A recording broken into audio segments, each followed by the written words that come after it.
I want to talk to you about a product that I'm going to start sharing with you. I've been making this forever, and it's cutting board balm.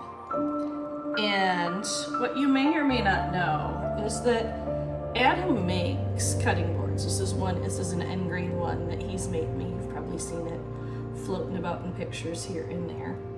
And one of the ways I keep this one looking so good is I have a mixture, or some, that I apply to it. And I keep it conditioned. And the conditioner that I apply to this one is all natural. And then I have some that I'll show you, and I want to show you today what it looks like when you do condition a board, why you condition a board, and sort of how to do that and how often to do that. So, end grain one. Hang on. So, this cutting board was actually made by my uncle. And on this side, you see, I mean, it looks great. This is my grandma's cutting board. I believe my uncle, who's in his 60s at this point, made this in 8th grade shop class. And I want to show you the back side. I did not condition this side. It's dry. I conditioned this side. And all you do when you condition is you take this mixture that I have right here, and we have a cloth that just lives in there, and you get some and you just rub it on. Go with the green, okay? And just work it in, okay? If I'm feeling special, and my oven has just been on for some reason, I will put this in my oven and let it really soak in.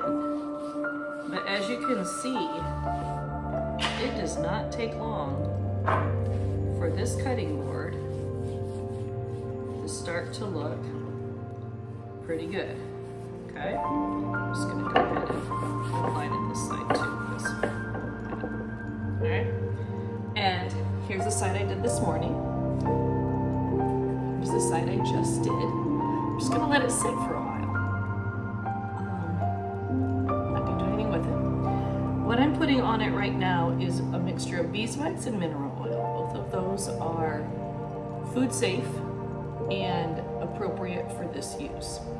I only apply it to clean, dry cutting boards. And I'm gonna let this soak in for a while.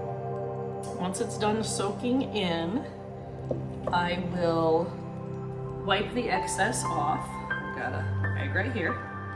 Wipe the excess back off. I want to show you a cutting board that Adam made me.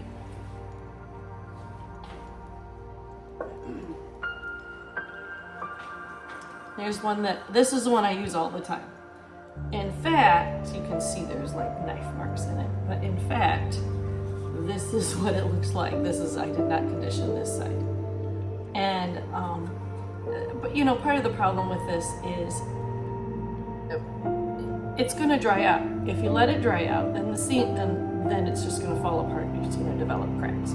Our daughter has one that looks like it's about 50 years old. It's not, she just needs to condition it a little bit more. So I'm gonna go ahead and put conditioner on this one.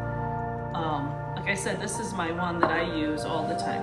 I like to go with the grain, and it does not take too long before you can see that it's looking pretty slick. I've only done about half of it. Okay. And again, I'm just gonna let that sit.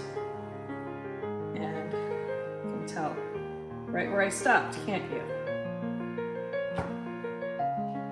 How often do I do this? Well, I probably should do it every month. I do it when I remember. It's been a while. But conditioning your board is going to help keep longevity. Now, once it starts to develop weak parts or cracks in the joints or spots that just don't look good anymore, deep cracks or falls apart, then it's time for a new cutting board. I would love to tell you that cutting boards live forever. They don't. I would love to tell you that I'm going to pass this one down to my great-grandchildren and grandchildren. Probably not. I think the only reason the pig one has lasted as long as it has is because I don't know if Grandma used it. I like it for smaller things. The other thing that helps is how you ongoing care for your cutting board. Don't immerse it in water. Always store it upright. You can even see that one. That's pretty much where that one back there lives. That one's always upright. So I have two formulas of this, just to let you know. One formula is not natural. It is beeswax and mineral oil. It works great, but it's just not renewable and it's not natural. I have another one that is all natural. It is beeswax, coconut oil, palm oil, a little bit of vitamin E, and a little bit of lemon oil, and essential oil. And I add those because when you're working with natural oils, at some point they can go rancid. I do use refined coconut oil, so the chances of it going rancid are less. But when you're working with natural oils, you always got to just take a look at it and really make sure that it's not bad. But yeah, there we go. I'm hopeful, true story, that this means Adam will start making you guys cutting boards. I make no promises. He doesn't know if he wants to do that or not. Maybe if we have enough people coming and that you'd like an Adam Cobb made cutting board, we can start putting them in the shop. I would love to come up with maybe even like a somewhat A-frame cabin kind of looking one that, you know, or something that you guys can maybe even just use as a serving board or something. But again, food safe. Don't use mine if you don't want to, but do condition your boards. This one's been beat up a lot, and honestly, it's looking, I think it still looks great. Granted, he can always take it from me and run it through the sander at work and get it back to level, which we're probably going to have to look at doing here shortly. But again, cutting board, Balm, happening soon in the shop.